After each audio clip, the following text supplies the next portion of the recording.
نحمده ونستعينه ونستغفره ونستهديه ونعوذ بالله من شرور أنفسنا ومن سيئات أعمالنا.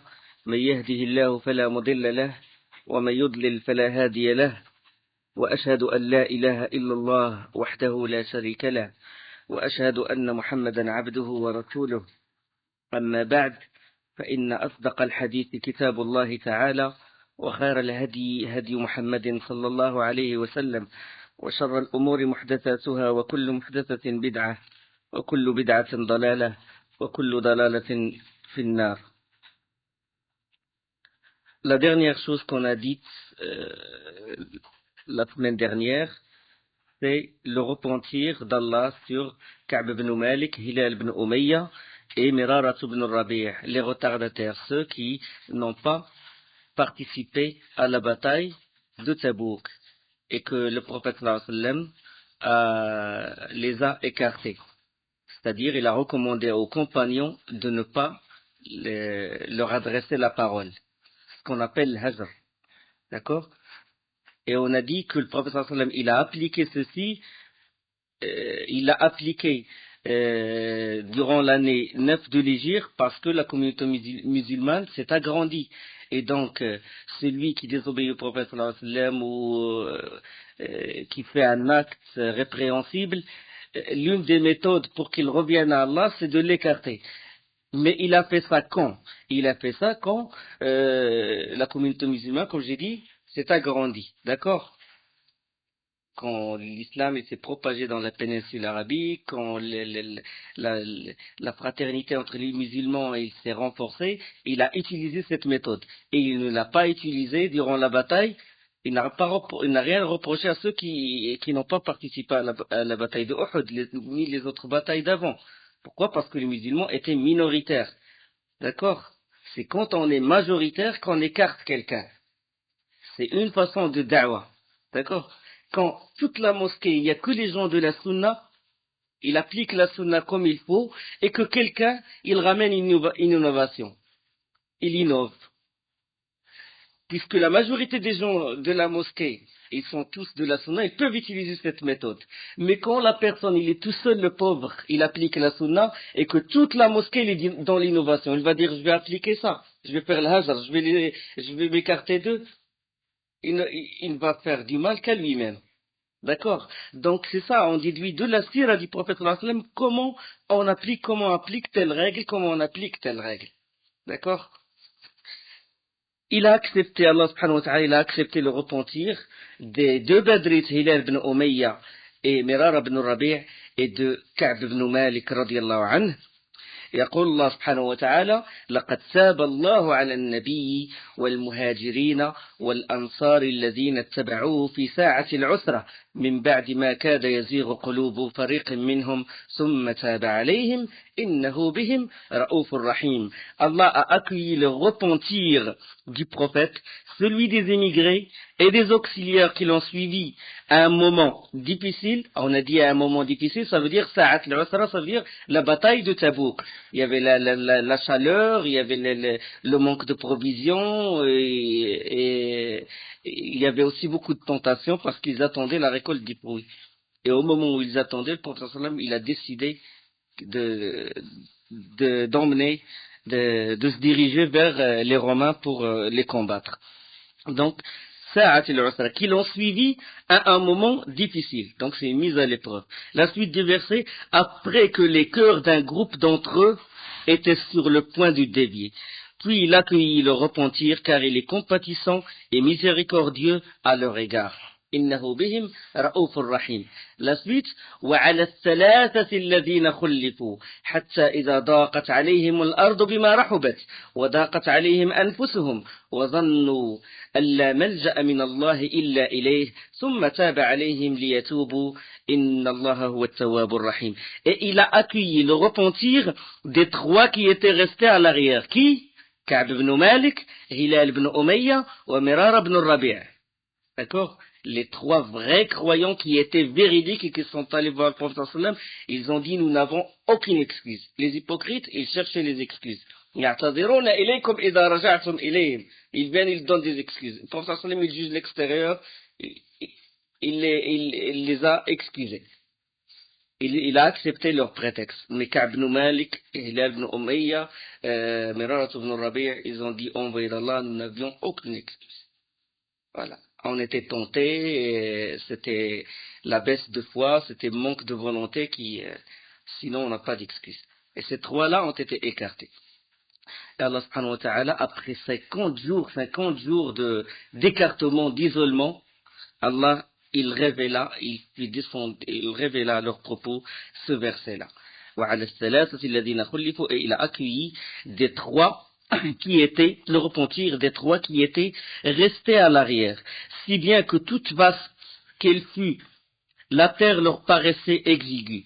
Ils se sentaient à l'étroit, حتى إذا ضاقت عليهم الأرض بما رحبت ثم ضاقت عليهم أنفسهم. Ils se sentaient à l'étroit dans leur propre personne. Ils pensaient qu'il n'y avait d'autre refuge d'Allah qu'auprès de lui. وظنوا أن لا ملجأ من الله إلا إليه ثم تاب عليهم ليتوبوا. Puis l'agréa le repentir pour qu'ils reviennent à lui, car Allah est l'accueillant repentir, le miséricordieux. Après le verset qui vient après, Ya ayyuhalladhina amanu taqullaha wa kunu ma'as sadiqin. Oh, vous qui croyez, craignez Allah et soyez avec les véridiques. Ça veut dire que les hypocrites n'étaient pas véridiques. Voilà, ces gens-là étaient véridiques et Allah subhanahu wa ta'ala, il a accueilli leur repentir. D'accord? Il a accueilli leur repentir. Ka'b ibn Malik, il a dit, je connais pas, jusqu'à ce jour, je connais pas un musulman qui a été récompensé comme moi, par Allah subhanahu wa ta'ala, par son repentir. Des fois, le repentir, le péché, et le repentir du péché, il te pousse à être plus fort encore. Il est mieux qu'une obéissance qui ramène l'ostentation et l'orgueil. D'accord, comme disent les salafs. Un péché qui te pousse à être humilié devant Allah subhanahu wa ta'ala est mieux qu'une obéissance qui ne ramène que l'ostentation et l'orgueil. Parce que, comme a dit Ibn al-Qayyim, que le repentir c'est une guérison. Des fois, quand on se repent d'un péché, on devient encore plus fort. Notre foi, il est encore plus fort. Et quand on se rappelle de ce péché-là, on a une certaine pudeur.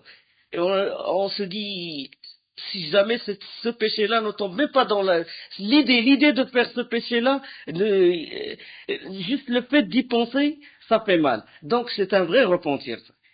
Alhamdulillah. Pour quelqu'un dont le repentir, il le pousse à une volonté, à une augmentation de la foi, il est mieux qu'une obéissance qui ne ramène que l'orgueil.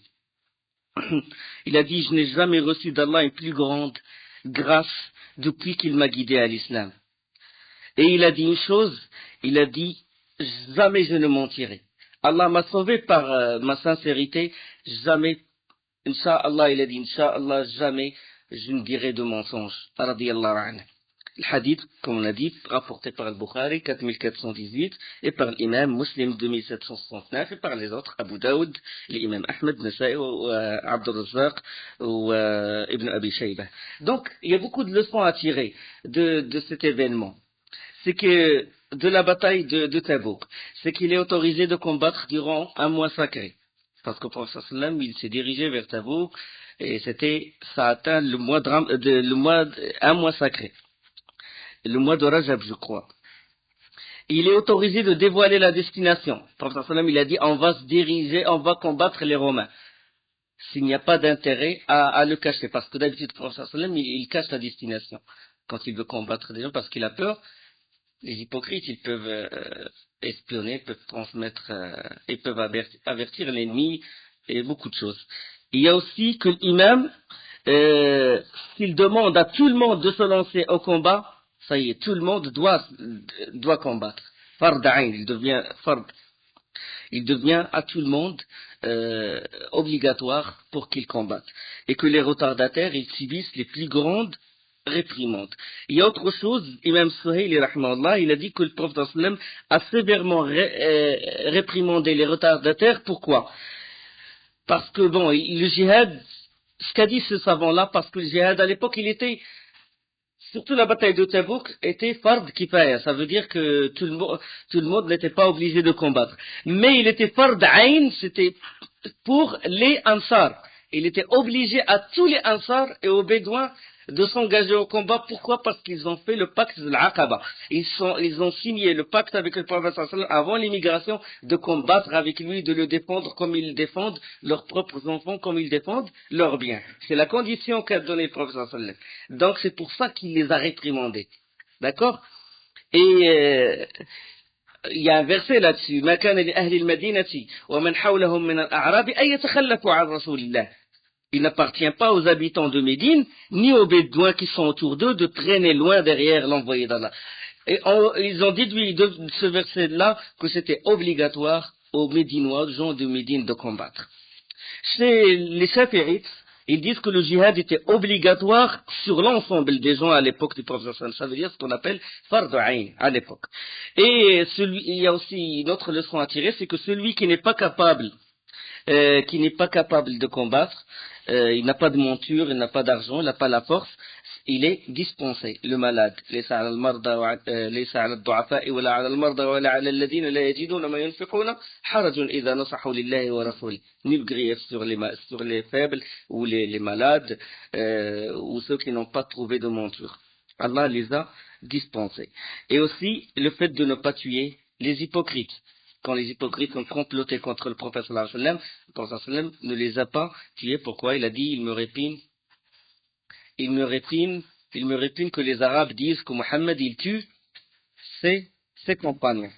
Parce qu'ils vont voir, ils vont dire comment, des gens, ils participent avec lui dans la bataille et tout, et lui, il les tue.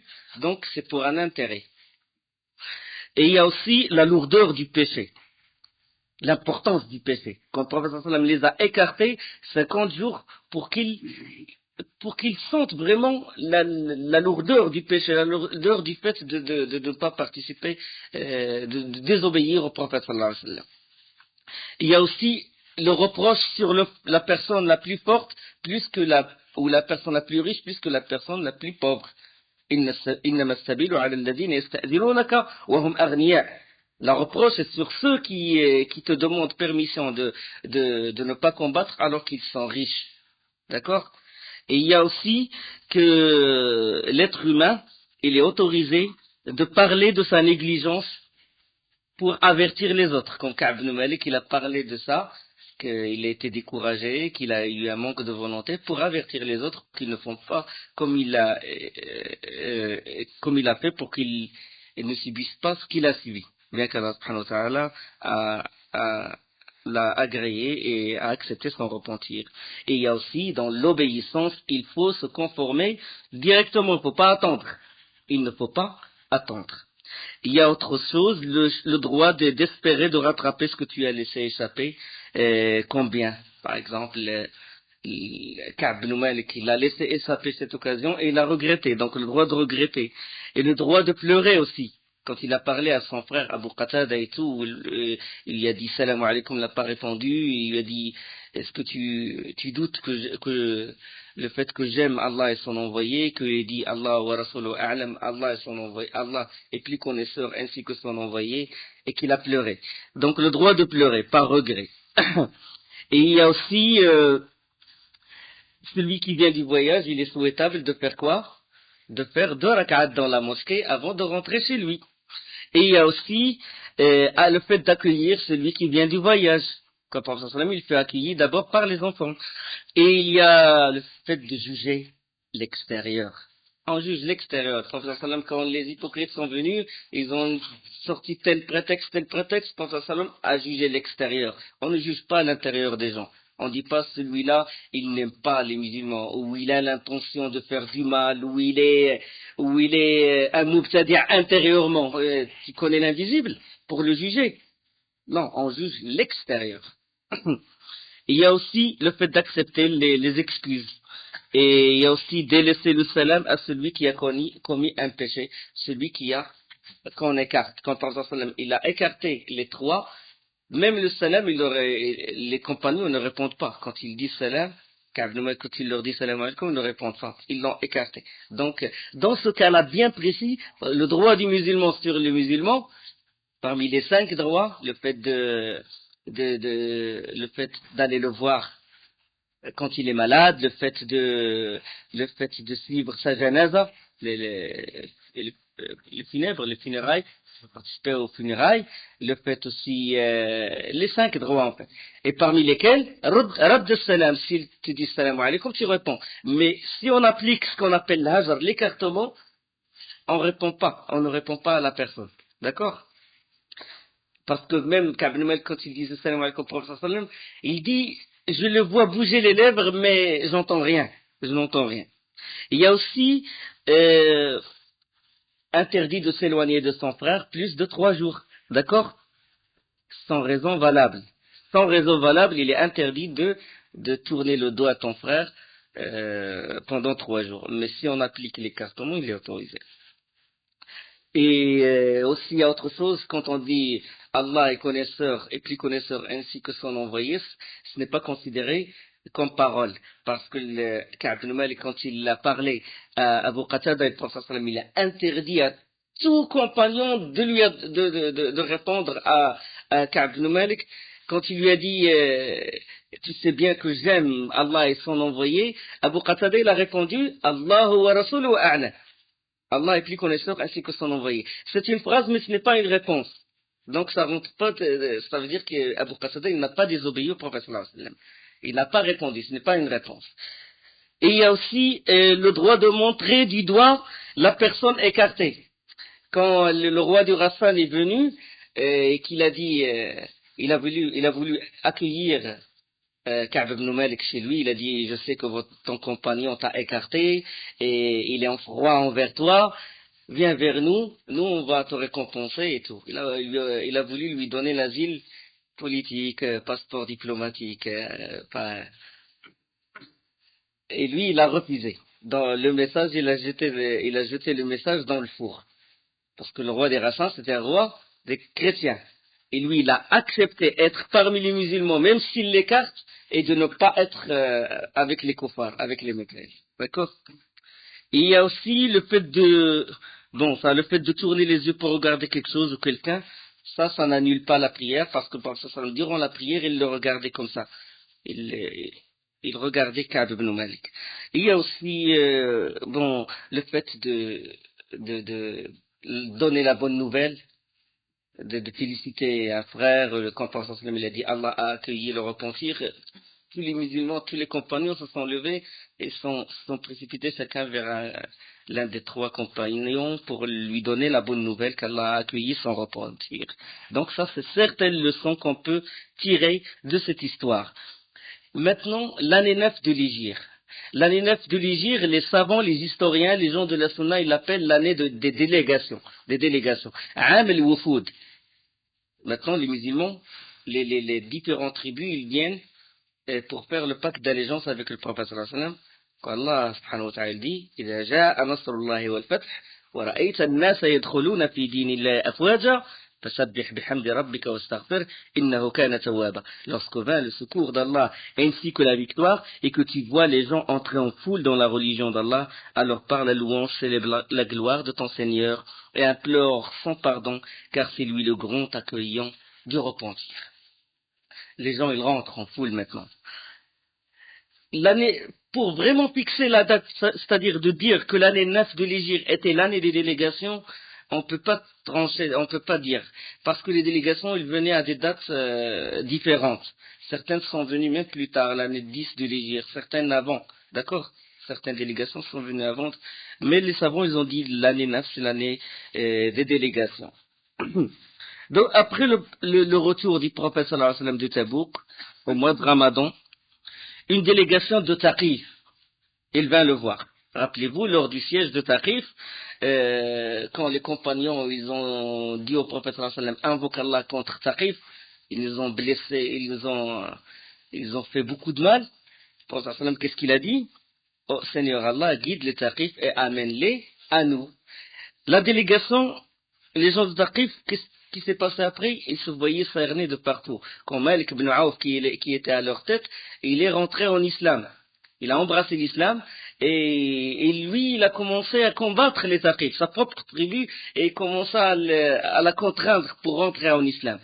Et les Taqifs, ils se retrouvèrent bloqués, cernés par toutes les tribus environnantes, et toutes les tribus sont rentrées en islam sauf eux.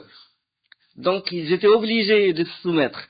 Tous leurs biens, ils ne peuvent pas aller faire voyager tranquillement, ils étaient cernés de partout. Et ils ont décidé d'aller voir le prophète sallallahu alayhi wa sallam. Avec leur tête, leur chef, il s'appelait Al-Hakam ibn Abdi Yalil. Vous vous rappelez de ça? Dans la période mécoise. Le prophète sallallahu alayhi wa sallam, il a souffert, et la plus grande souffrance qu'il a subie, c'est où? C'est à Taïf. C'est à Taïf. C'est les gens de Taïf qui lui ont jeté la pierre, ils l'insultaient et tout. Et parmi les chefs de Taïf à l'époque, c'était le Hakam ibn Abdi Yalil, celui-là même. Et il est venu. Il est venu avec cette délégation, et le prophète sallallahu alayhi wa sallam, il les accueillit avec hospitalité, et il a dressé une tente à côté de la mosquée. Et là, ils ont dit, envoyé d'Allah, nous rentrons en islam, mais la demeure, le temple de Lat, les statues, leur idole, Lat, on va pas la démolir. On la démolira dans 3 ans. Ils ont peur que les gens de Taïf se rebellent contre les femmes et les enfants et les insensés et tout, quand ils vont voir le temple de Lat démoli. Le prophète sallallahu alayhi wa sallam l'a dit non. Subhanallah, la ilaha illallah, ça commence par la négation. Il faut renier les autres idoles. Il faut renier les idoles avant. D'accord? وَمَن يَكْفُرْ بِالطَّاغُوتِ وَيُؤْمِنْ بِاللَّهِ. Il faut se désavouer du rebelle, de Tarot.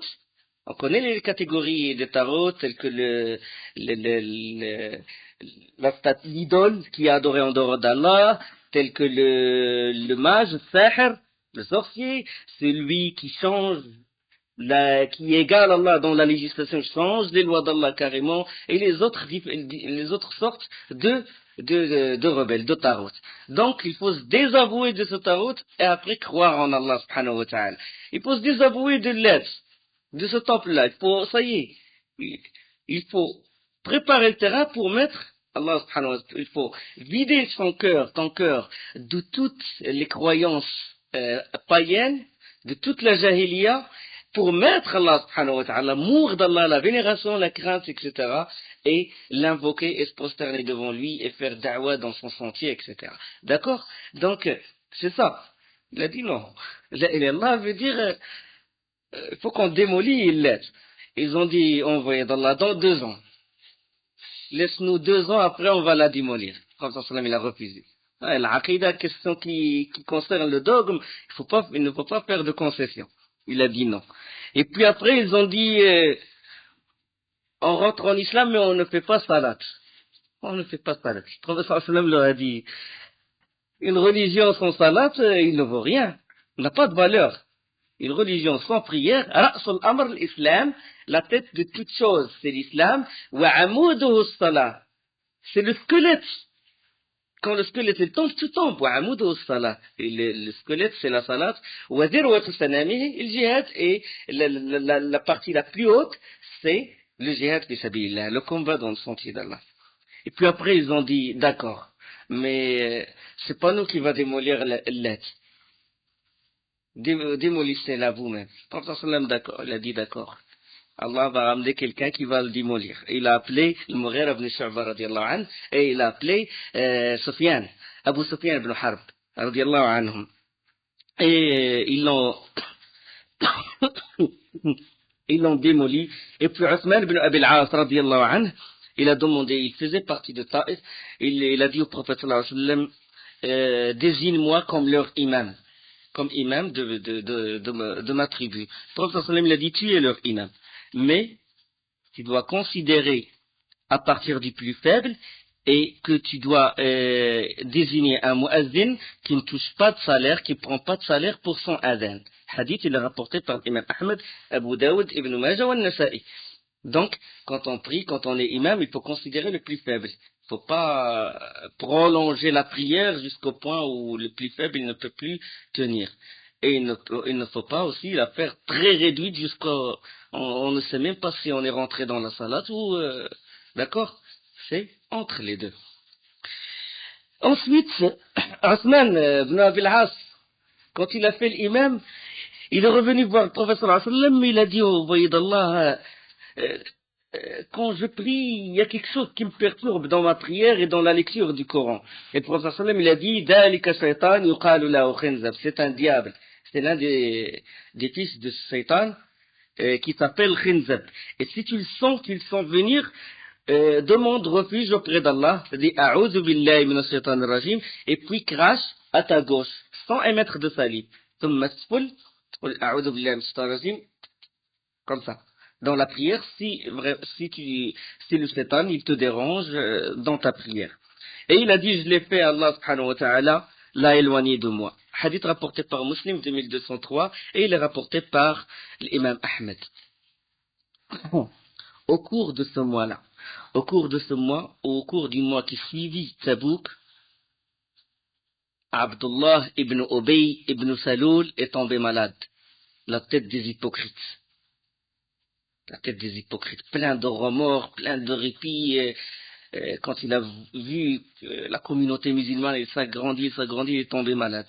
Et le prophète sallam, en compagnie de Hussein ibn Zayd radiyallahu anhu, il vient le voir.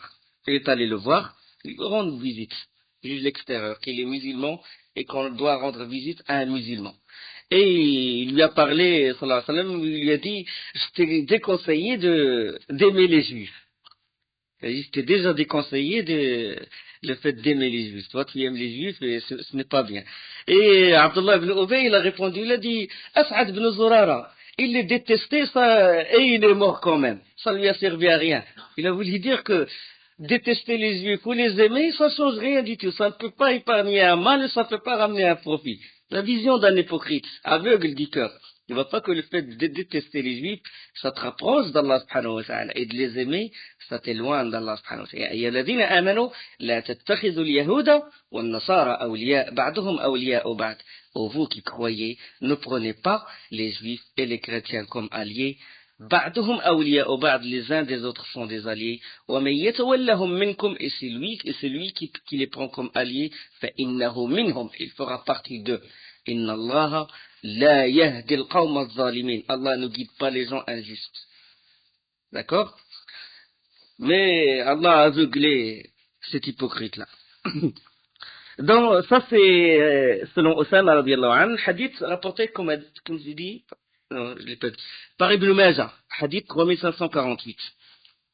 Selon Tabari, et dans Musannaf Abd al-Razzaq, c'est le hadith de Abu Qatada, que le prophète sallallahu alayhi wa sallam, il a dit à Abdullah ibn Ubay, ça c'est une autre version, que l'amour des juifs t'a fait perdre. Et Abdullah ibn Ubay, il a dit, envoyé d'Allah, je t'ai convoqué pas pour me blâmer, mais pour demander le pardon d'Allah sur moi. Et quand il est mort, Abdullah ibn Abdillah ibn Ubay, le fils des têtes des hypocrites, le fils, c'est l'un des grands compagnons. Subhanallah. Abdullah ibn Ubay ibn Saloul, c'est l'un des plus grands ennemis d'Islam, la tête des hypocrites, et son fils, c'est l'un des plus grands compagnons, les plus proches compagnons du prophète sallallahu alayhi wa sallam. Il vient voir le prophète sallallahu alayhi wa sallam. Il lui dit, envoyé d'Allah, Ibn Ubay est mort. Ibn Ubay est mort. Donne-moi ton vêtement pour que je le mette dans son linceul. C'est-à-dire que je l'utilise comme un linceul, qu'il le porte. Peut-être qu'il recevra moins de châtiment s'il porte ton vêtement. Il a dit ça au prophète sallallahu alayhi wa sallam. Et le prophète sallallahu alayhi wa sallam, il a enlevé son qamis et il lui a donné le qamis. Il a dit, tiens, bien qu'il a fait tout ça il a fait beaucoup de choses contre le prophète sallallahu alayhi wa sallam. Et durant la sira, vous avez remarqué combien de complots, combien de choses il a fait contre le prophète sallallahu alayhi wa sallam. Et malgré ça, le prophète sallallahu alayhi wa sallam, il a enlevé son qamis, il lui a dit, donne-lui son qamis. Mets-le son qamis là. Sallallahu alayhi wa sallam. Hadith le rapporté par Abu Daoud 3094 et par Ibn Ishaq. Et puis, le prophète, pourquoi il a fait ça déjà? Il a voulu le récompenser. Parce que, dans la bataille de Badr, dans la bataille de Badr, quand les compagnons, ils prirent les prisonniers, parmi les prisonniers, il y avait qui? Il y avait l'oncle du prophète sallallahu alayhi wa sallam, l'Abbas. Et il n'avait pas de vêtements sur lui. Les vêtements sont déchirés à cause de la bataille de Badr. Et le prophète sallallahu alayhi wa sallam, il a cherché un vêtement qui convient à sa taille, et il n'a pas trouvé. Et il n'a trouvé que le vêtement d'Abdullah ibn Ubay. L'Abbas, il est de grande taille. Et Abdullah ibn Ubay, il est aussi de grande taille.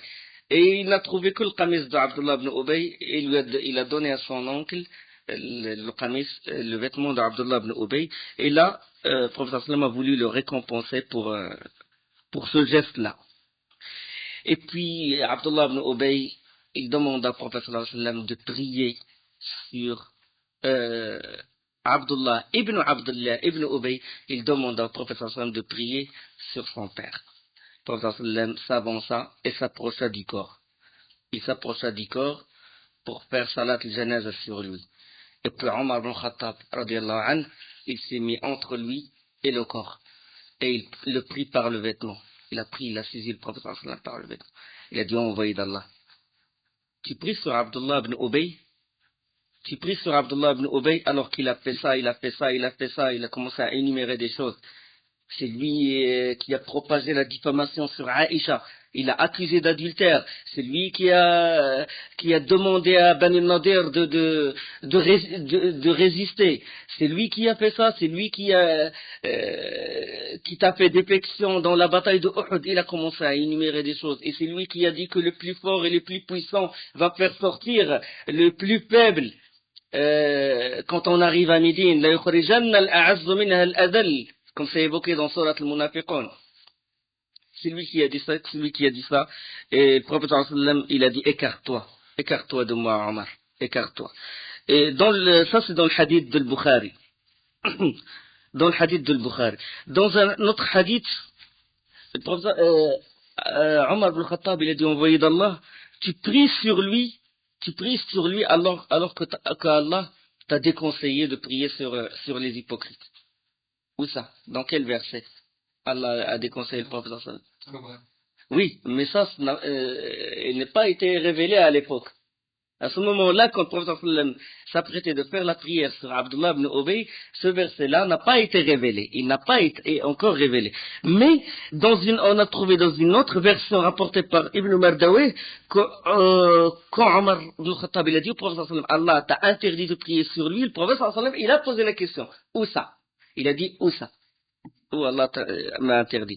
Et Omar ibn Khattab il a dit, إن تستغفر لهم استغفر لهم أو لا تستغفر لهم إن تستغفر لهم 70 مرة فلن يغفر الله لهم. Que tu demandes pardon pour eux ou que tu ne demandes pas. Si tu demandes pardon pour eux 70 fois, Allah ne leur pardonnera point.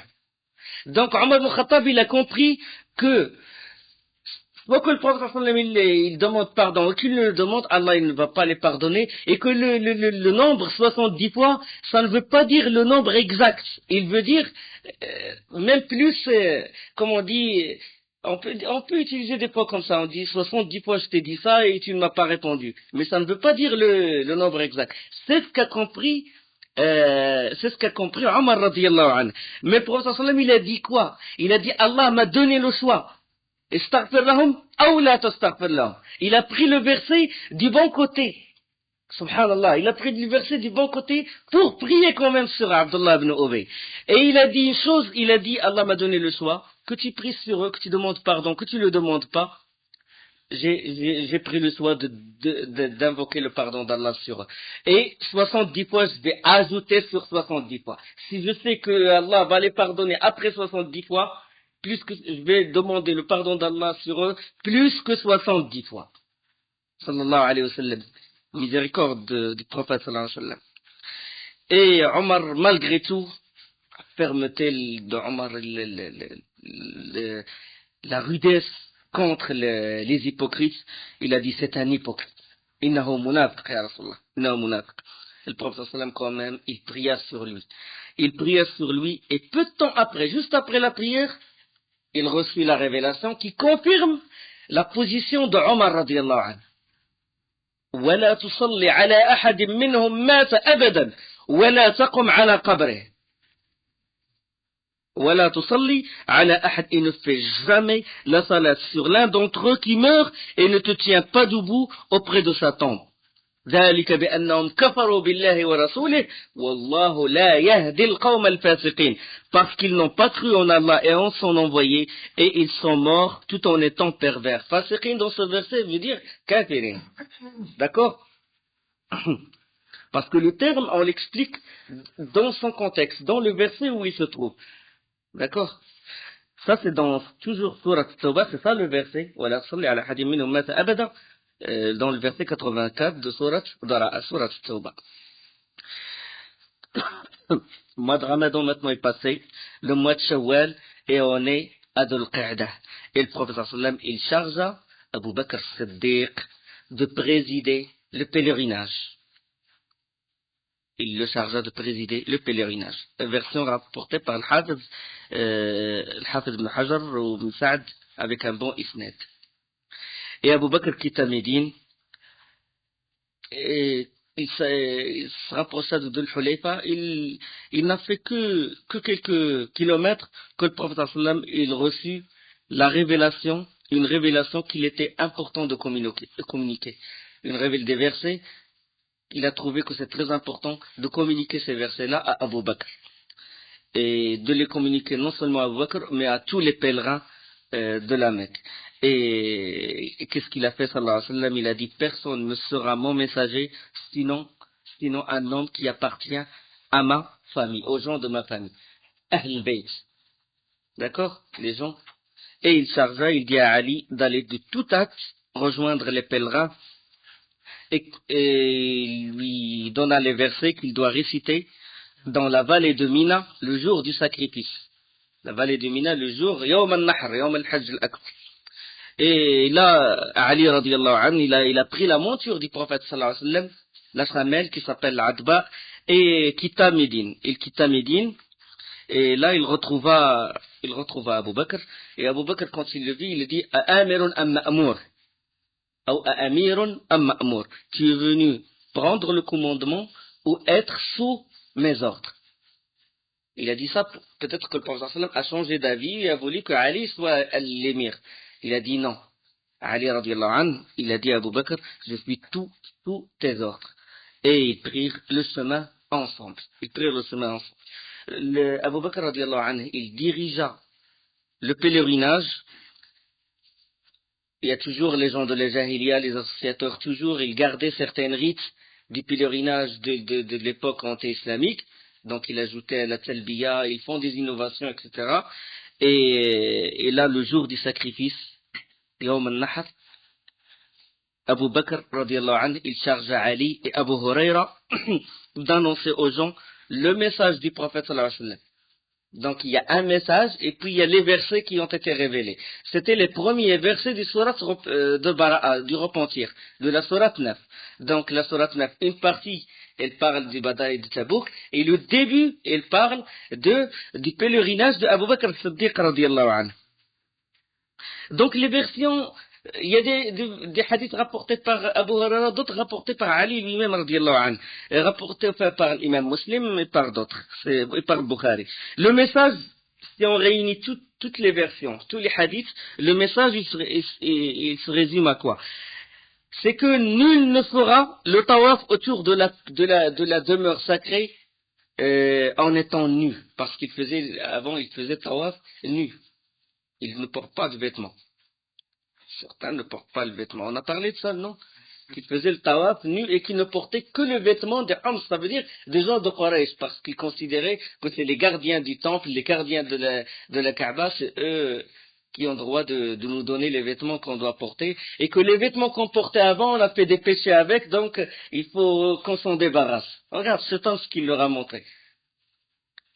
Nul ne fera le tawaf autour de la demeure sacrée en étant nu. Il ne rentrera au paradis qu'une âme croyante. Il ne rentrera au paradis qu'un mu'min, qu'un musulman. Le kafir, le paradis, il est interdit pour lui. Aucun associateur ne fera le pèlerinage après cette année. c'est la fin maintenant. La dernière année pour les mushrikines, c'est l'année 9 de l'Hégire. يقول الله سبحانه وتعالى يا أيها الذين آمنوا إنما المشركون نجس فلا يقربوا المسجد الحرام بعد عامهم هذا. C'est ça le verset qui a été révélé. Ô vous qui croyez, les associateurs, ô vous qui croyez, les associateurs ne sont qu'impuretés, qu'ils ne s'approchent plus de la mosquée sacrée après cette année-ci. Ils ne sont qu'impuretés, ça veut dire pas extérieurement, mais le cœur, leur cœur est impur. Le cœur, il est plein de shirk.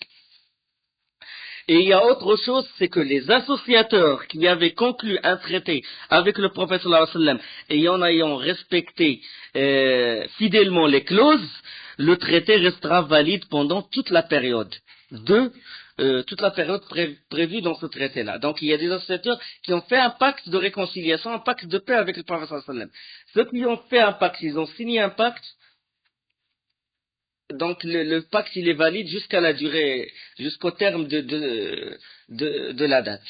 D'accord? Et après, il n'y a rien. Après, c'est la guerre. Et il y a aussi que les associateurs qui n'avaient pas conclu de traité ou ayant conclu un traité d'une durée de moins de 4 mois, moins de 4 mois, ils avaient 4 mois, le prophète leur a donné 4 mois de répit pour aller et venir tranquillement, à leur guise et en sécurité. Mais ensuite, Allah subhanahu wa ta'ala, son envoyé, serait libre de toute obligation envers eux. Ça y est, la guerre sera déclarée contre eux. Allah subhanahu wa ta'ala yaqul, voilà le début de la sourate. Bara'atun min Allahi wa rasulihi ila alladhina ahadtum min al-mushrikin. فسيحوا في الأرض 4 أشهر واعلموا أنكم غير معجز الله وأن الله مخزي الكافرين. Des aveux de la part d'Allah et de son envoyé à l'égard des associateurs avec qui vous avez conclu un pacte. Parcourez la terre durant 4 mois et sachez que vous ne réduisez pas Allah à l'impuissance et qu'Allah couvre d'ignominie les mécréants. وَأَذَانٌ مِّنَ اللَّهِ وَرَسُولِهِ إِلَى النَّاسِ يَوْمَ الْحَجِّ الْأَكْبَرِ أَنَّ اللَّهَ بَرِيءٌ مِّنَ الْمُشْرِكِينَ وَرَسُولُهُ. Et proclamation aux gens de la part d'Allah et de son messager au jour du grand pèlerinage, ça veut dire le lendemain de Arafat, qu'Allah et son messager désavouent les associateurs. D'accord? Le verset qui vient après, Allah subhanahu wa ta'ala donne l'exception, إِلَّا الَّذِينَ عَاهَدُوكَ مِنَ الْمُشْرِكِينَ ثُمَّ لَمْ يَجِدُوا إِلَّا الَّذِينَ, à l'exception des associateurs avec lesquels vous avez conclu un pacte. إِلَّا الَّذِينَ عَاهَدْتُمْ مِنَ الْمُشْرِكِينَ ثم لم ينقصوكم شيئا ولم يظاهروا عليكم أحدا فأتموا إليهم عهدهم إلى مدتهم. À l'exception des associateurs avec lesquels vous avez conclu un pacte, puis ils ne vous ont manqué en rien et n'ont soutenu personne à lutter contre vous, respectez pleinement le pacte conclu avec eux jusqu'au terme convenu. Allah aime les pieux. Voilà. Donc 4 mois avec les gens qui n'ont pas de pacte. Qui n'ont pas de pacte ou ils ont un pacte d'une durée de moins de 4 mois. D'accord.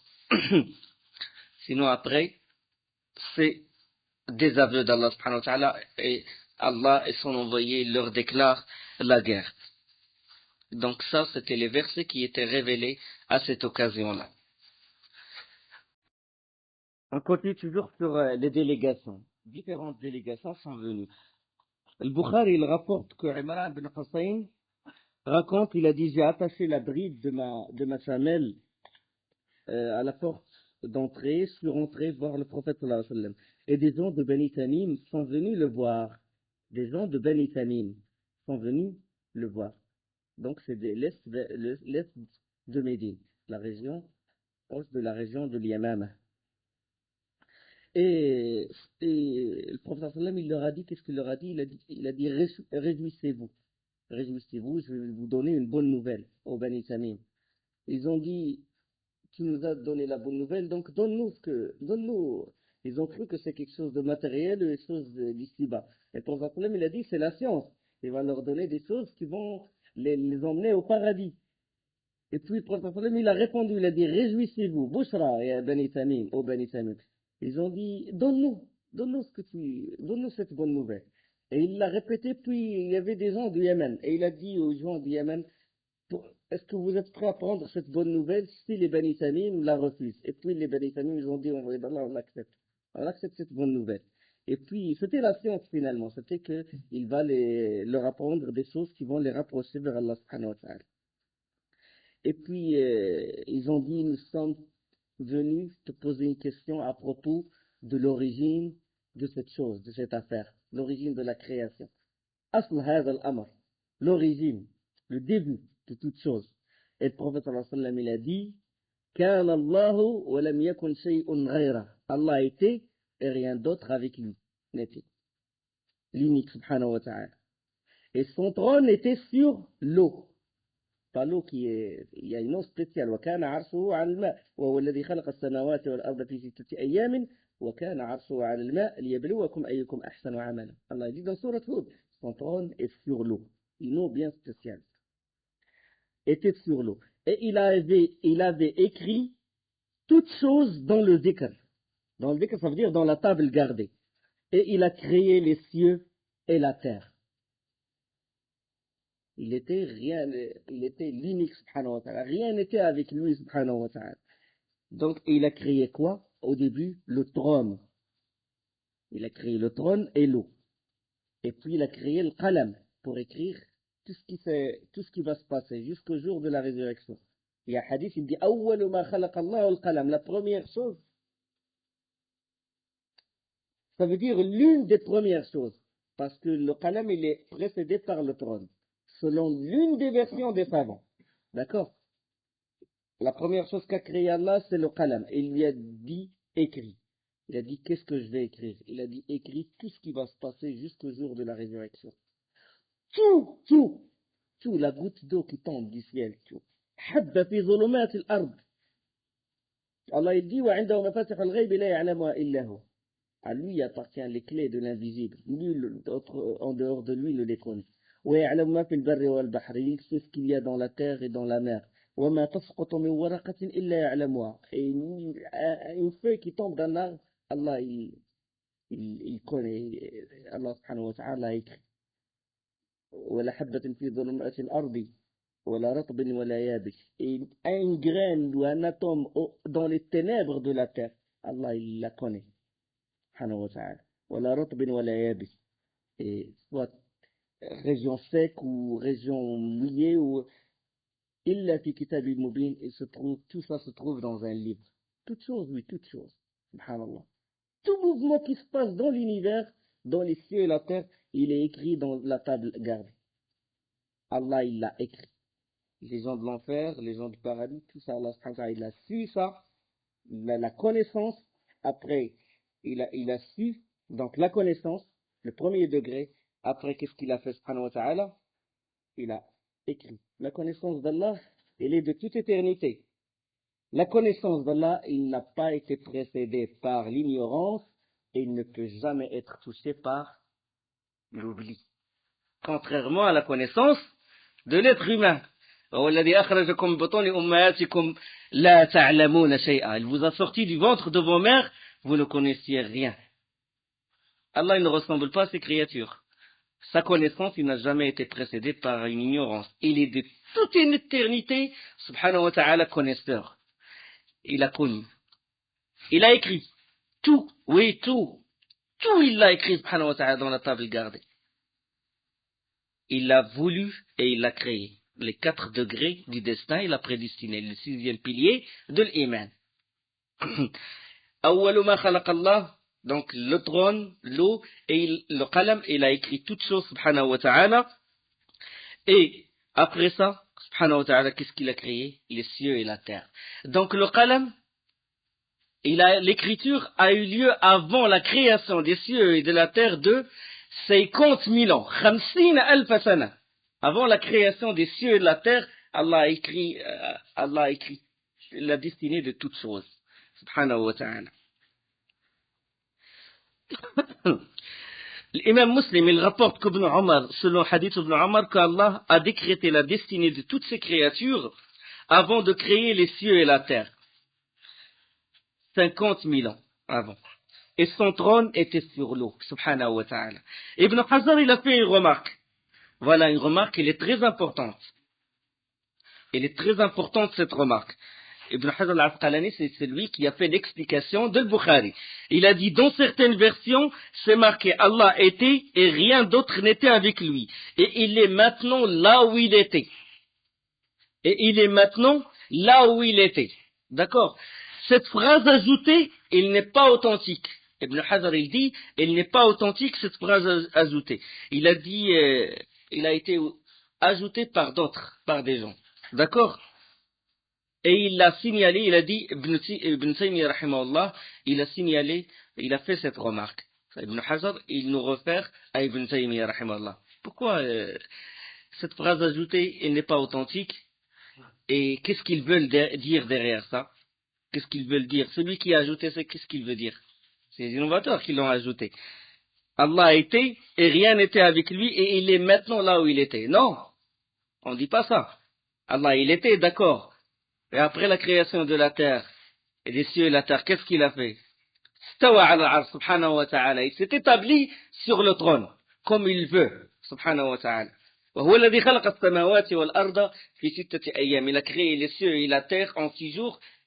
ثم, après, ثم استوى على العرش سبحانه وتعالى. Il s'est élevé sur le trône comme il veut, subhanahu wa ta'ala. Le comment, on ne le sait pas, mais Allah nous a informé dessus. Donc, méfiez-vous de cette phrase, parce vous allez la trouver dans certaines feuilles des innovateurs, les ahbash et leurs clics, leur groupe d'égareurs.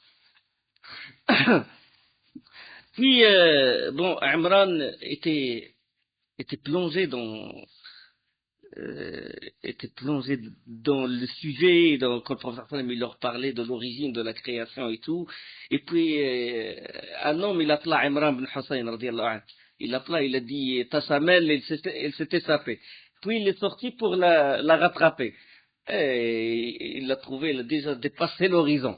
Et il a regretté, il a dit, j'ai regretté pourquoi je ne suis pas resté avec le professeur Sallam et de ne pas encore, c'est-à-dire écouter tout ce qu'il va dire. Il l'a regretté énormément. Et le hadith, son hadith, il s'arrête là. Il s'arrête là. Mais pourtant, Ibn Hazar, il a dit, il a fouillé, celui qui a fait l'explication de Bukhari, il a dit, j'ai trouvé chez Nafi' ibn Zayd al-Humayri quelque chose plus que ça, c'est-à-dire plus que qu'a dit Imran ibn Hussein. Une phrase ajoutée à ce hadith-là. Dans cette phrase, qu'est-ce qu'il est marqué? Quand le prophète sallam il a dit, et il a créé les cieux et la terre, la suite du hadith, il dit, et istawa sur le trône. Donc, le reste de la phrase que nous a rapporté Ibn Hajar al-Asqalani, c'est que le prophète sallam il a dit, et istawa s'est établi sur le trône, le puissant, le glorifié.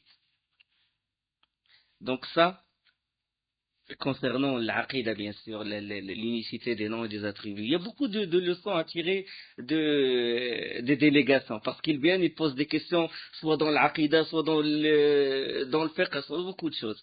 Et puis, Abu Hurairah radiallahu anhu, selon hadith de Bukhari 4366 et Muslim 2525, il a dit, j'ai aimé Bani Tamim depuis que j'ai entendu le prophète sallam dire sur eux 3 choses. J'ai vu en eux 3 choses chez Bani Tamim. Ils sont les plus virulents contre le Messie Dajjal, contre l'Antéchrist. Ça c'est premièrement. Et deuxième chose, c'est une de leurs, une fille, était esclave chez Aïcha, était Sabiya. Il a été prise durant les guerres, les batailles. Et le prophète sallam il a dit à Aïcha, affranchis-la, car elle est de la lignée de Ismaïl. Et troisième chose, il a dit, quand le aumône parvint au prophète sallam, il dit, ce sont les aumônes de mon peuple. Donc ça c'est le mérite de Bani Tamim. Je le dis exprès, parce que les Bani Tamim, les grands savants, sont venus de cette région-là, et parce que les innovateurs, ils essaient de diminuer de la valeur du Bani Tamim, et ils ont confondu certains hadiths, pas ils ont confondu involontairement, mais volontairement, quand le prophète sallam, quand les compagnons ils ont demandé, quand le prophète sallam a dit, oh Allah, Seigneur Allah, je t'implore la bénédiction sur notre Sham et notre Yémen, et ils ont dit, et notre Najd, ô envoyé d'Allah, et notre Najd. Et ils ont répété 3 fois. Et il a dit, là-bas, c'est là où va sortir la corne du shaitan. Et là où il y a les tremblements de terre. Et eux, ils ont extrapolé ça. Ils ont dit que Najd, c'est le Najd de l'Yamama, c'est le Najd de Bani Tamim. C'est là où sortira le grand réformateur, Cheikh Mohammed bin Abdel Wahhab. C'était voulu qu'ils font ça. Ils ont extrapolé les hadiths que la corne du shaitan va sortir de Najd. Ça veut dire que le Najd, c'est la région de Riyad, c'est la région de Bani Tamim. D'accord? Mais alors le Najd qu'a désigné le prophète sallallahu alayhi wa sallam, c'était le Najd de l'Iraq. Parce que le hadith de Muslim, il rapporte An Salim, An Abdullah ibn Omar, il a dit aux gens de l'Irak, il leur a dit, vous posez beaucoup de questions sur des choses, sur des futilités, et vous commettez les plus grands, des choses énormes, les plus grands péchés. Et j'ai entendu mon père dire que le prophète sallallahu alayhi wa sallam a dit que la corne du shaitan va sortir de l'Mashriq, de l'Orient, et il a désigné l'Orient et il a désigné l'Irak. Donc cette version, elle explique la version que je viens de dire. Quand il a dit la corne du shaitan va sortir de Najd. Quel Najd? On cherche dans les autres hadiths. Dans les autres hadiths. Ce Najd-là veut dire l'Irak. Et l'histoire nous le montre. Les chiites, les rawafites sont sortis de l'Irak. Les khawarij, les haruriya, ils sont sortis de l'Irak. Ilm al-kalam, la spéculation, les gens du kalam, de la philosophie, de l'Irak. L'asha'ira, de l'Irak. Beaucoup de grandes choses, jusqu'à maintenant, les grandes catastrophes, les grands problèmes viennent de là. Ce n'est pas ni de Bani Tamim. D'accord? Donc c'est un éclaircissement de la chose. D'accord? Mettez ça dans votre tête au cas où... La délégation, parlons maintenant de la délégation de Bani Amir. Bani Amir, ils sont venus voir le prophète sallallahu alayhi wa sallam et ils sont assis devant lui, puis ils commencèrent à le vanter. Ils ont dit, Anta Sayyiduna wa ibn Sayyidina, tu es notre suzerain, tu es le fils de notre suzerain, tu es le meilleur être humain, tu es ça, tu es ça. Et le prophète sallallahu alayhi wa sallam, il a dit, dites ce que vous voulez, mais faites gaffe, faites attention que Satan ne vous influence pas. Parce que si vous dites ça, vous risquez de tomber dans le relou, dans le fait d'aller à l'extrême. D'accord? Comme dans un autre hadith, le prophète sallam l'a dit, La tutaruni kama ataratin nasara al-masih ibn Maryam. Ne me vantez pas comme les chrétiens ont vanté le Messie, fils de Marie. D'accord? Ils l'ont vanté. D'abord c'était un prophète, puis le meilleur prophète, puis le fils de Dieu, puis le troisième des trois. Ya ahl al-kitabi, la taghlu fi dinikum. Aux gens du livre, n'allez pas dans l'extrême dans votre religion. Innama al-masihu Isa ibn Maryam rasulullah. Le Messie, fils de Marie, est un envoyé d'Allah. Wa kalimatu alqa ila Maryam wa ruhun min. C'est un esclave d'Allah subhanahu wa ta'ala. Donc, il les a mis en garde contre ça. Mais malgré ça, des gens de la communauté, de sa communauté, ils l'ont vanté, ils lui ont attribué la connaissance de l'invisible, ils lui ont attribué des choses. Le prophète sallam, il se désavoue de ces gens-là, dans leurs poèmes et tout. Ils chantent ça dans les mosquées, subhanallah.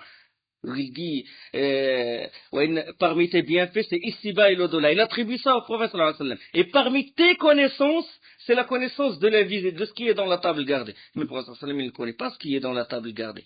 C'est ça le problème de le vanter. Le vanter, ça emmène vers quoi? Vers shirk, vers l'association.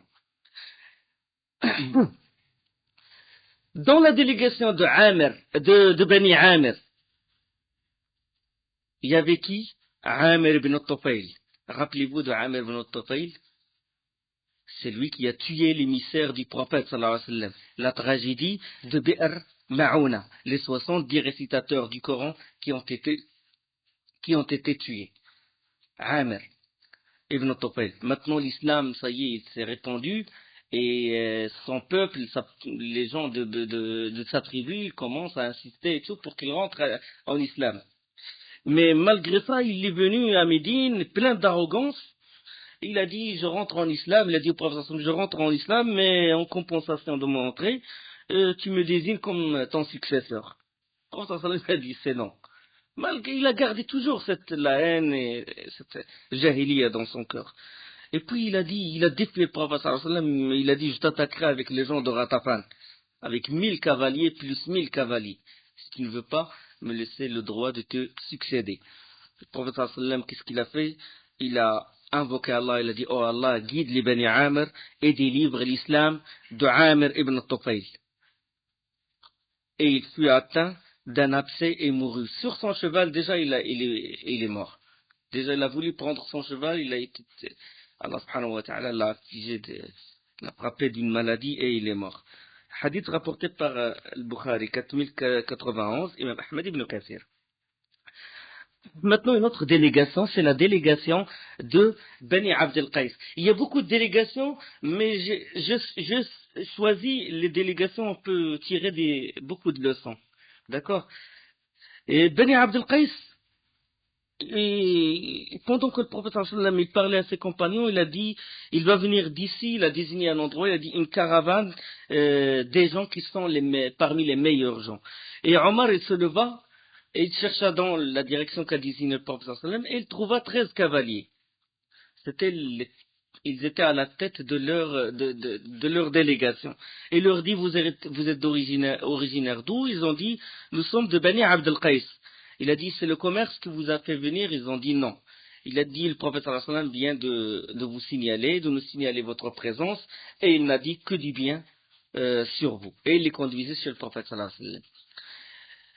Il leur montra le prophète et il leur a dit, voilà votre compagnon que vous cherchez. Et là, aussitôt, tout le monde, toute la délégation, ils quittèrent leur monture et ils laissèrent leurs bagages éparpillés partout. Ils coururent chez le prophète et commencèrent à embrasser sa main. Sauf un parmi eux. Il s'appelle Asad. L'Asad, qu'est-ce qu'il a fait? Il a agenouillé leurs montures, il a attaché les brides, il a arrangé leurs affaires, il a tout mis en ordre et il est venu doucement et s'est approché du prophète et lui embrassa la main. Et le prophète lui dit, il y a en toi 2 qualités qu'Allah aime. 2 qualités. Il a dit la clémence et la patience. Et puis il a dit 2 qualités innées ou acquises. Il a dit qualité innée. Et il a dit, louange à Allah qui m'a loué de qualité que lui son envoyé aime. Radiyallahu anhu. Hadith selon Mazidat al-Asri dans l'Adab al-Mufrad de Bukhari. C'est pas dans le Sahih, mais dans un autre livre de Bukhari qui s'appelle Adab al-Mufrad.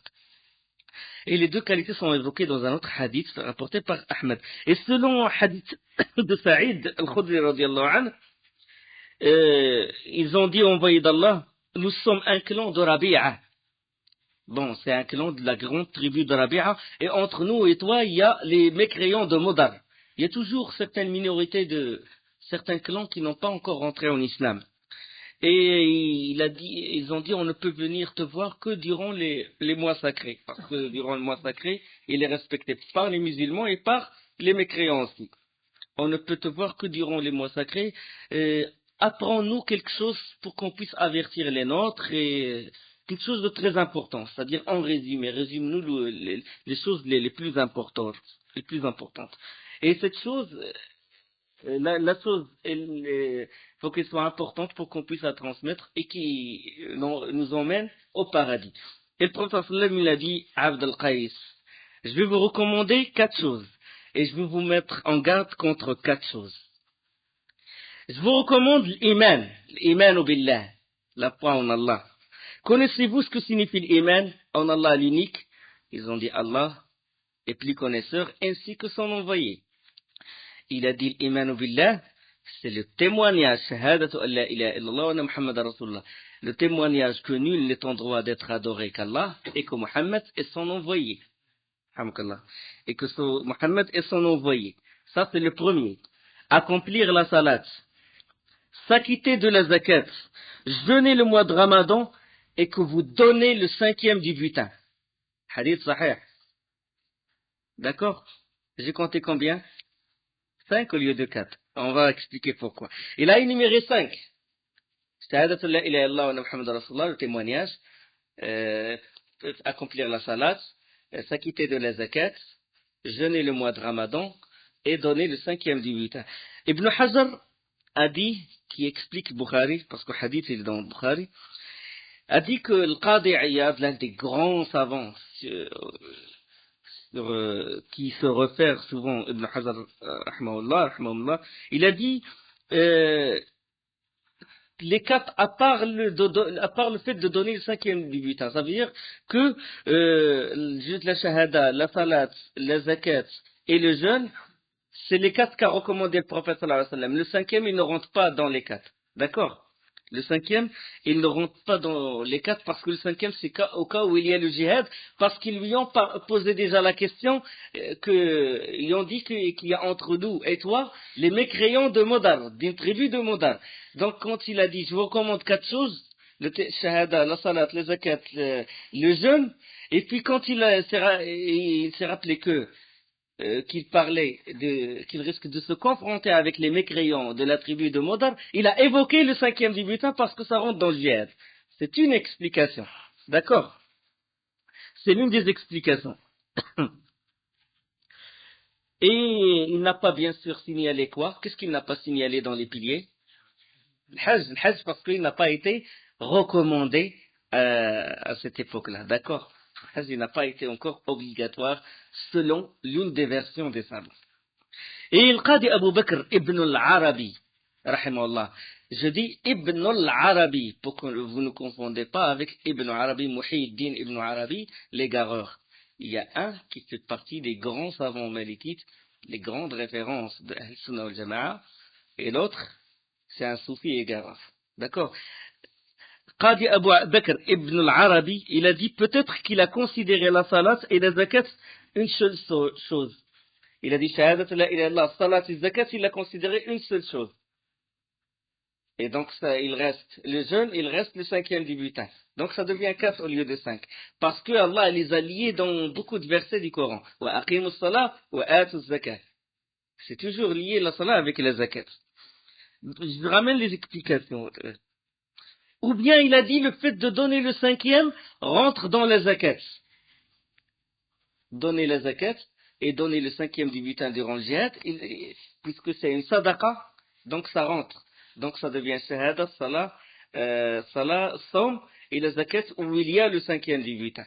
Donc ça c'est les explications qui sont évoquées.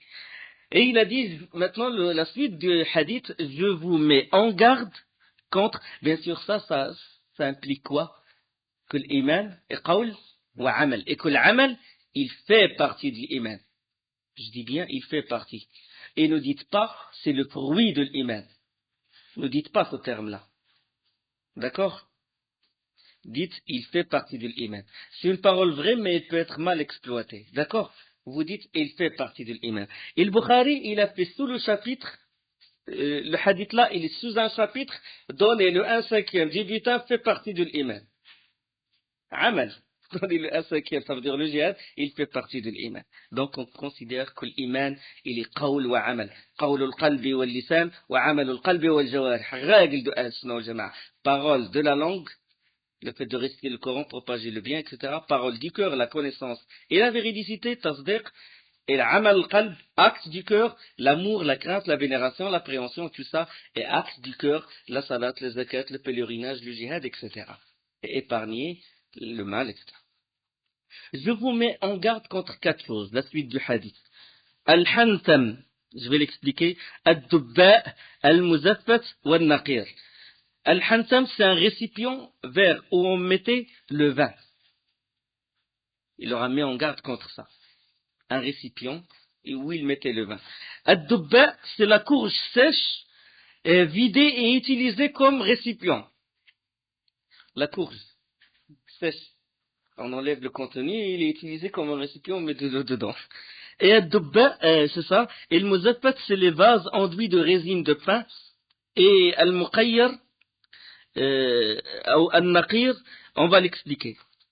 Donc il a mis en garde contre ça parce que c'est des récipients où ils mettaient le vin, où peut s'effectuer la fermentation dans ces récipients-là, et la chose peut se transformer en solution enivrante ou qui enivre la personne. Et la quatrième chose, il a dit, Al-Naqir ou Al-Muqayyir. Ils ont dit, envoyé d'Allah, tu connais le Naqir? Ils étaient étonnés. Ils ont dit, tu connais le Naqir? Il a dit oui.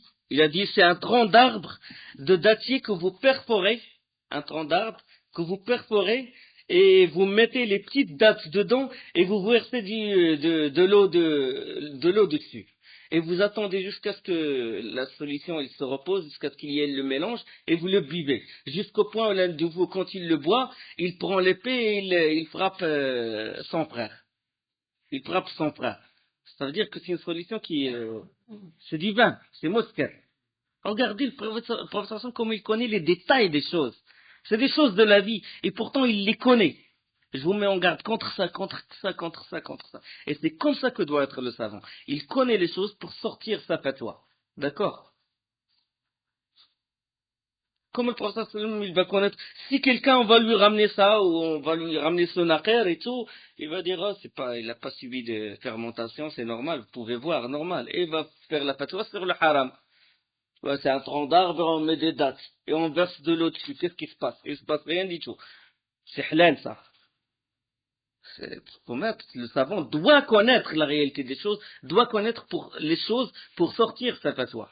D'accord?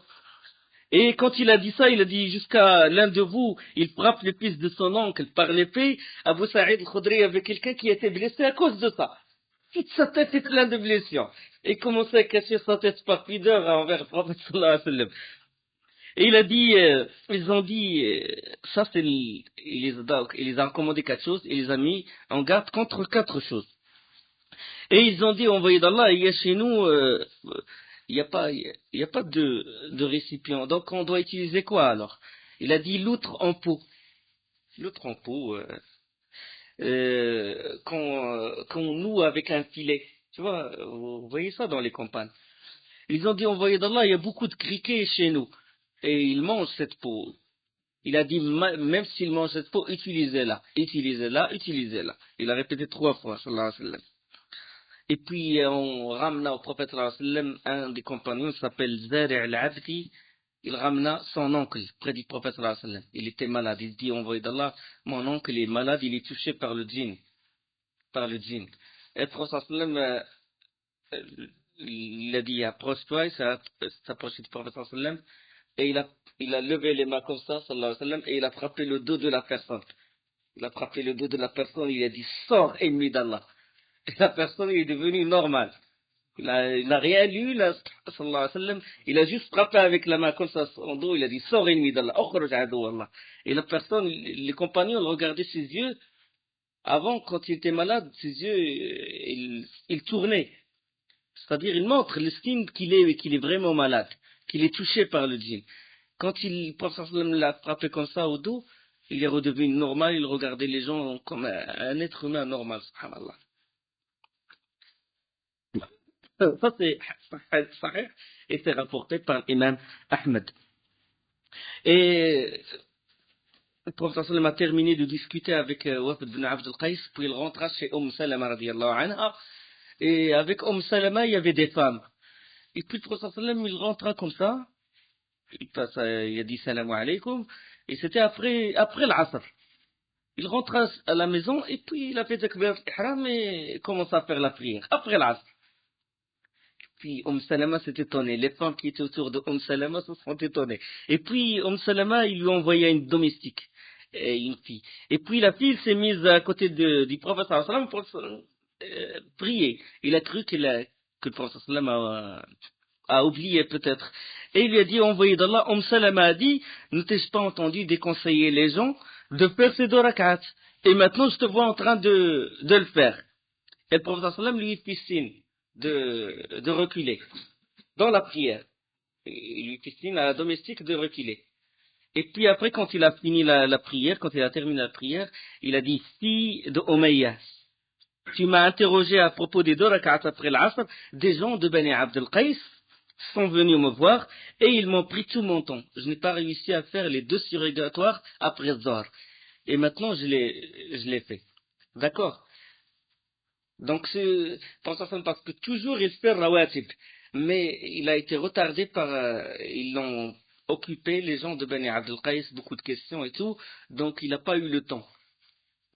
L'heure de la prière arriva, il a fait l'asr, et quand il est rentré chez lui, il a rattrapé ces 2 rak'ats qui, ça c'est pour une personne qui d'habitude il faisait rawatib. Ce n'est pas comme ça, du jour au lendemain, tu fais la prière de l'asr, et après tu fais les 2 rak'ats, oh, je vais suivre la sunna du prophète sallallahu alayhi wa sallam. Non, faut chercher pourquoi il l'a fait sallallahu alayhi wa sallam. Donc il est autorisé de faire signe dans la salat. Il est autorisé de faire signe dans la salat. D'accord? Tu peux, dans la salat, quand les gens ils disent salam alaykum, il fait le signe avec la main.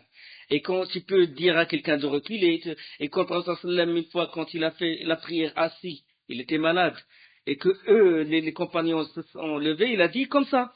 Il donne le signe de s'asseoir. Donc c'est des signes qui n'annulent pas la prière. D'accord? Et il y a aussi le droit de parler à celui qui prie. La domestique, il a parlé au prophète alors qu'il était en train de prier. Il se peut, par exemple, qu'il y ait quelque chose de très urgent et tout, qu'il faut le dire à ce moment-là, tu peux le dire. La personne qui ne prie pas peut le dire à la personne qui prie. La preuve, c'est ça. Et que Salama radiallahu anha, il a cru que le prophète a oublié. C'est pour ça qu'il a envoyé la domestique. Ça, c'est pour répondre aux Hanafites. C'est des arguments solides parce que eux, ils disent le fait de faire un geste, ça annule la prière parce qu'ils font le qiyas, l'analogie entre le geste et la parole. La parole, elle est interdite dans la prière, en dehors de tasbih mais le geste, il est autorisé. Il est autorisé de faire le geste. Eux, ils disent que le geste, surtout le geste qu'on peut comprendre, ils le font par analogie à la parole. Ils disent c'est une parole. Donc ça annule, puisque la parole est annule. Mais pourquoi ils ont fait ça? En l'absence du texte. Ils n'ont pas vu ce texte-là. D'accord? Donc quand le hadith il vient, ça y est. Comment on dit, les conjectures ou les imaginations et tout ça n'ont aucune valeur. Ils disent jusqu'au point où bouger le doigt dans Tashahhud, ça annule la prière. Alors que le prophète l'a fait, c'est un hadith de Ibn Mas'ud. Parmi les délégations qui sont venues voir le prophète sallallahu alayhi wa sallam, c'est la délégation de Bani Hanifa. Bani Hanifa. Ils s'installèrent dans la maison de Bint al-Haris. C'est une femme qui a réservé sa maison pour les délégations. Il a dit, cette maison, ils dorment dedans et tout. Il a réservé. Et ils s'installèrent chez elle et ils vinrent voir le prophète sallallahu alayhi wa sallam. Ils rentrèrent en islam. Tous rentrèrent en islam sauf Musaylima. Un homme qui s'appelle Musaylima, il est resté dans la maison de Bint al-Haris. Et le prophète sallallahu alayhi wa sallam, en compagnie de Thabit ibn Qais ibn Shammas, ils sont allés le voir. Ils sont allés voir cette personne. Musaylima, il était l'un des notables. Il était très respecté chez les Bani Hanifa. Bani Hanifa, c'est la région de Yamama, Najd al-Yamama, à l'est de Médine. Et il est allé le voir. Il lui dit, Musaylima a dit au prophète sallallahu alayhi wa sallam, si tu veux, on te laisse accomplir ton affaire à condition que tu me désignes comme ton successeur. La même chose qu'a dit Amr ibn Tufayl. Un orgueilleux. Et le prophète sallallahu alayhi wa sallam, il a dit, si tu m'avais donné, il avait un bâton. Il a dit, si tu m'avais demandé ce bâton, je ne te l'aurais pas donné. Je ne te donnerais même pas ce bâton-là. Et tu n'es que la personne que j'ai vue dans mon rêve. Tu n'es que la personne que j'ai vue dans mon rêve. Et voici Thabit ibn Qais, c'est lui qui va te répondre à ma place. Et le prophète sallam l'a laissé, il a laissé Thabit ibn Qais continuer la discussion avec lui. Hadith de Bukhari, le prophète sallam s'est retiré. Et c'est quoi ce rêve? C'est quoi ce rêve? Le prophète sallam a fait le récit de ce rêve à Abu Huraira. Dans le hadith de Bukhari 4376. Il dit, pendant que je dormais, il a dit, le professeur m'a dit à Abu Huraira, pendant que je dormais, j'ai vu qu'on m'a ramené les trésors de la terre et on me mit dans mes 2 mains 2 bracelets en or. et je me suis senti gêné. L'or, il est interdit aux hommes. Puis on me révéla de souffler. Et j'ai soufflé sur ces deux bracelets. Et ils s'envolèrent. Les deux bracelets en or s'envolèrent. Et j'ai interprété ça par deux monteurs. Deux monteurs que je suis, et je suis entre ces deux monteurs. Ça veut dire que la région où je suis au milieu d'eux. Celui de Sana'a et celui de l'Yamama. Donc les bracelets en or, donc c'est des choses qui ne doivent pas être dans la main de l'homme. Et le bras, ça veut dire le pouvoir. Enfin, ça, c'est des explications qu'a dit Ibn Hajar dans les chapitres qui parlent du rêve de Bukhari. D'accord. Donc, quand le prophète sallam, il a été gêné de voir l'or, bracelet en or entourant ses mains. Il ne convient pas, et on sait que l'or, il est interdit aux hommes. D'accord. C'est comme deux menteurs qui veulent avoir le pouvoir, et les bras, c'est le pouvoir. Et il a interprété ça par deux menteurs qui vont prétendre être prophètes. L'un au Yamama, l'autre à Sana'a. Celui du Yamama, de Bani Hanifa, c'est Moussaïlim al-Kazzab, Moussaïlim al-menteur. Celui du Yémen, c'est qui? C'est Al-Aswad al-Unsi. Al-Aswad al-Unsi. D'accord? Et je suis au milieu d'eux. Le prophète sallam était au milieu de l'Yamama, entre l'Yamama et le Yémen. Donc, Moussaïlima, il a été tué par qui? Abu Bakr al-Siddiq. Hein? Haroub al-Ridda. Abu Bakr al-Siddiq. Et celui de Sana'a a été tué avant la mort du prophète sallallahu alayhi wa sallam. Un jour avant la mort du prophète sallallahu alayhi wa sallam. Il a été tué par les siens. Et quand Moussaïlima, il est revenu, il est retourné chez les siens, il a envoyé une lettre au prophète sallallahu alayhi wa sallam. Il lui dit, cette affaire a été partagée entre moi et toi. À moi les gens qui habitent les tentes et à toi les villageois. Nous on partage, moi et toi on partage ce message, la révélation, et on partage le pouvoir. Et le prophète sallallahu alayhi wa sallam lui répondit, Inna al-arda lillah yurithuha man yasha'u min ibadihi wal 'aqibatu lil muttaqin. Mais Muhammad ibn Abdillah, Muhammad fils de Abdillah, l'envoyé d'Allah, à Moussaïlim al-Kazzab, à Moussaïlim le menteur. Amma ba'd, et il a récité le verset, la terre appartient à Allah, il en fait hériter qui il veut parmi ses serviteurs, et la fin demeure, et la fin heureuse sera aux pieux. Wal-aqibatu lil-muttaqin, comme dans Surat Al-A'raf. L'imam Ahmad, il rapporte que quand le prophète sallam se tourna vers les deux émissaires, parce que Moussaïlima, il a envoyé les deux hommes avec la lettre, et il a dit, qu'en dites-vous? Ils ont dit, nous sommes comme lui. Ça veut dire qu'on est d'accord avec lui. Il a dit, ce qui m'empêche de couper vos têtes, c'est qu'il n'est pas autorisé de tuer les émissaires. Sinon, je vous couperai vos têtes. Ça, c'est l'histoire de Moussaïlima al-Kazzab. Puis va aussi la délégation des Ash'ariyin, les gens du Yémen. Ils sont venus voir le prophète sallallahu alayhi wa sallam. Et le prophète sallallahu alayhi wa sallam, il a dit, c'est des gens de bon cœur. Il a dit l'iman, Yaman, et le hikma yamaniya. L'iman, la foi, ça vient du Yémen. Et la sagesse, ça vient du Yémen. D'accord? Faut bien retenir ces hadiths-là parce qu'il y a des régions, des gens que le prophète sallallahu alayhi wa sallam a complimentés. Il y a des innovateurs qui veulent toucher à la réputation de ces gens-là. Faut se mettre en garde. Et il a dit, il les a complimentés sallallahu alayhi wa sallam dans le hadith de Bukhari 4388. Et puis la délégation maintenant, parlons de la délégation de Najran.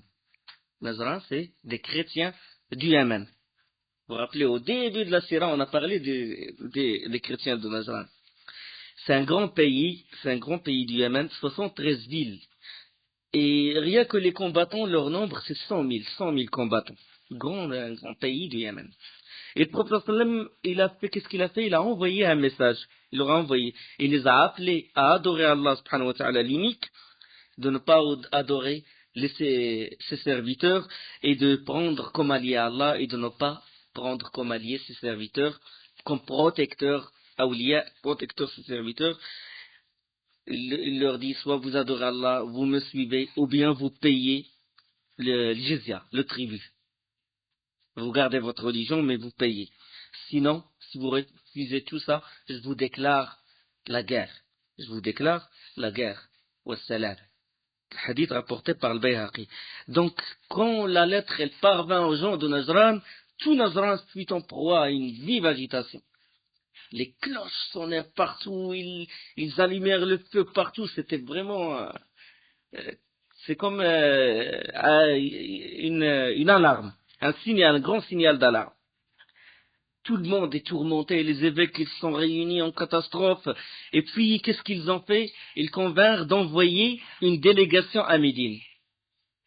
Ils convinrent d'envoyer une délégation à Médine. Et ils envoyèrent 70 hommes, dont 24 notables. Et de ces notables, il y a 3 de leur tête.